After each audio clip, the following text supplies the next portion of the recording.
जोशना पवार या युट्यूब चॅनलमध्ये आपल्या सर्वांचे मनापासून स्वागत आहे।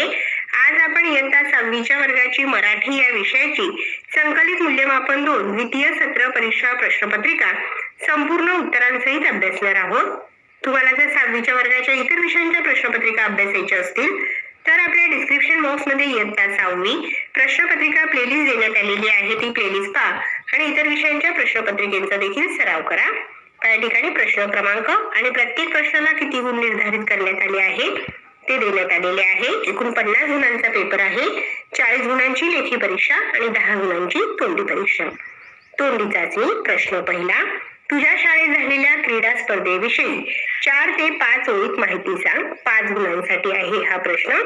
प्रश्न दुसरा, तुझ्या पाठ्यपुस्तकातील कोणतीही कविता साबीने म्हणून दाखव। त्या कवितेतील तुला काय आवडले ते सांग। 5 गुणांसाठी आहे हा प्रश्न। लेखी चाचणी प्रश्न तिसरा 5 गुणांसाठी आहे। खालील परिच्छेद वाच व त्याखाली दिलेल्या प्रश्नांची उत्तरे लिही। परिच्छेद वाचायचा आहे आणि त्यावर आधारित प्रश्न 1 गुणासाठी आहे। रोज नवे नवे शिकणे का महत्त्वाचे आहे ते लिही। उत्तर, स्वकष्टाने निर्माण केलेले स्थान टिकून ठेवण्यासाठी रोज नवे नवे शिकणे महत्त्वाचे आहे। सर्व प्रश्नांची उत्तरे ही उत्तरातच आहे। हा प्रश्न, आपल्या प्रगतीतील अडथळा कोणता? उत्तर, एकदा केलेली चूक पुन्हा पुन्हा करणे हा आपल्या प्रगतीतील अडथळा आहे। ई प्रश्न, वरील परिच्छेदात आलेला सुविचार शोधून लिही। तुमची खरी स्पर्धा इतरांशी नसते, ती स्वतःशीच असते। आणि दुसरा सुविचार आहे, जसा विचार तसा दृष्टिकोन। दोघांपैकी कोणताही एक सुविचार लिहायचा आहे। ई प्रश्न, स्वतःची क्षमता वाढवण्यासाठी काय काय करावे लागेल त्याविषयी 2 मुद्दे लिही। 2 गुणांसाठी आहे हा प्रश्न।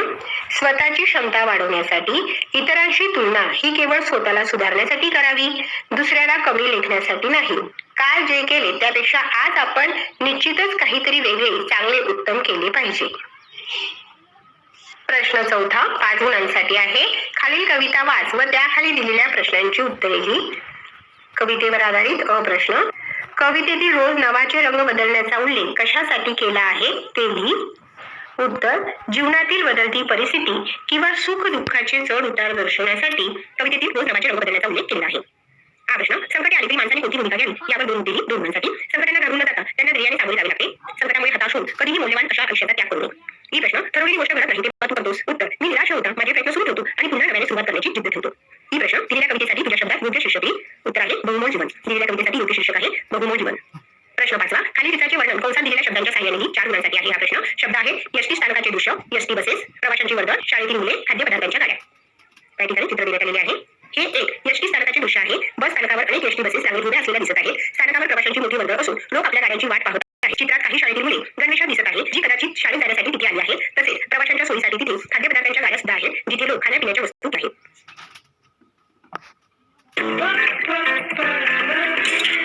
सॉरी, अब इतनी रात को स्ट्रिंग कहाँ से चेंज करवाऊं? बस गूगल जेमिनी करो, आगे बढ़ो। हाउ डू आई चेंज दिस?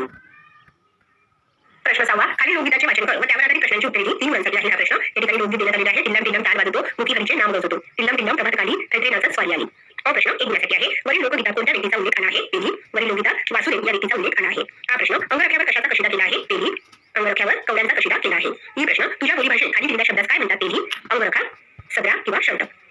प्रश्न 7वा, खाली सूचना वाच व दिलेल्या टप्प्यात त्याचे वर्गीकरण कर। 4 गुणांसाठी आहे हा प्रश्न। बसस्थानकासाठी सूचना येणार आहे। आपल्या सामानाची काळजी घ्या, आरक्षित तिकिटांची खात्री करा आणि रुग्णालयाच्या ठिकाणी येणार आहे शांतता राखा, मोबाईलचा गरजेपुरताच वापर करा। प्रश्न 8वा, दूरदर्शन किंवा आकाशवाणी वरतून पाहिलेल्या किंवा ऐकलेल्या कार्यक्रमातील एखाद्या पात्राविषयी खालील मुद्द्यांच्या आधारे माहिती लिही। 4 गुणांसाठी पात्राचे नाव, छोटा गुण, वैशिष्ट्ये, धाडसी, शक्तिवान, बुद्धिमान आणि नेहमी इतरांना मदत करणारा। माहिती, घटना, दिन, डोळपूर गावात राहतो। जेव्हा कधी गावावर संकट येते तेव्हा तो आपल्या शक्तीने आणि युक्तीने शत्रूचा पराभव करतो। त्याला लाडू खूप आवडतात कारण लाडू खाल्ल्यावर त्याला खूप शक्ती मिळते। त्याने अनेकदा आपल्या मित्रांना संकटातून वाचवले आहे। प्रश्न 9वा, खालील ओवास योग्य त्या विरामचिन्हांचा वापर करून वाक्य पुन्हा लिही। त्या ठिकाणी आपण विरामचिन्ह दिलेली आहे। कंडक्टर म्हणाला, स्वल्प विराम, डबल अवतरण चिन्ह, अहो आजोबा, स्वल्प विराम, लवकर पैसे काढा, पूर्ण विराम, डबल अवतरण चिन्ह, पूर्ण। प्रश्न 10वा, खाली दिलेल्या सूचनेनुसार कृती कर। प्रश्न 10वा 3 गुणांसाठी आहे। त्यातील प्रश्न 1 गुणासाठी आहे। खालील वाक्प्रचाराचा वाक्यात उपयोग करून लिही। उत्साह ओसंडून वाहणे। वाक्यात उपयोग, सवयीला जाण्याचे नाव ऐकताच सर्व मुलांचा उत्साह ओसंडून वाहू लागला। हा प्रश्न 2 गुणांसाठी आहे। दिलेल्या शब्दसमूहाबद्दल एक शब्द लिही। मेथीची जुडी तसा द्राक्षांचा घड, 2 नारळाचा ढीग तशी धान्याची रास। प्रश्न 11वा 3 गुणांसाठी आहे। तुझ्या परिसरातील भाजी विक्रेता, दुकानदार, अंगणवाडी सेविका, शाळेतील स्वयंपाकीण ताई यापैकी एका व्यक्तीविषयी 4 ते 6 ओळीत माहिती लिही। उत्तर, माझ्या घराशेजारी राहणाऱ्या भाजी विक्रेत्याचे नाव नामदेव काका आहे। ते दररोज पहाटे बाजारात जाऊन ताज्या भाज्या घेऊन येतात। त्यांची गाडी नेहमी स्वच्छ असते आणि त्यांच्या भाज्याही ताज्या असतात। ते सर्वांशी खूप प्रेमाने आणि नम्रतेने बोलतात। ते अतिशय कष्टकरी व प्रामाणिक व्यक्ती आहे। प्रश्न 12वा 2 गुणांसाठी आहे। खाली घटना योग्य व सुसंगत क्रम लावून पुन्हा लिही। त्या ठिकाणी आपण क्रम दिलेले आहेत आणि पुन्हा लिहिलेले आहे। लागले. दुसरे वाक्य येणार आहे, 10 कंसे ओंड्या पाहून आमच्या तोंडाला पाणी सुटले. तिसरे वाक्य, आम्ही 10 विकू लागलो तेवढ्या तिकडून कोणीतरी जोरात ओरडले. चौथी वाक्य, आम्ही त्या शेतकऱ्याची माफी मागितली, खरंच आमचं चुकलंच होतं. पाचवी वाक्य येणार आहे, शिवार फिरून झाल्यावर परतताना मात्र त्या शेतकऱ्याने आम्हा सर्व मुलांना हरभऱ्याचे थोडेसे डाळे दिले. प्रश्न 13 5 गुणांसाठी आहे. खाली दिलेल्या सूचनेनुसार कृती कर. त्यातील अ प्रश्न 1 गुणासाठी आहे. तम्म, उप्प यासारखे एक जोडाक्षर लिही. गप्प, ठप्प.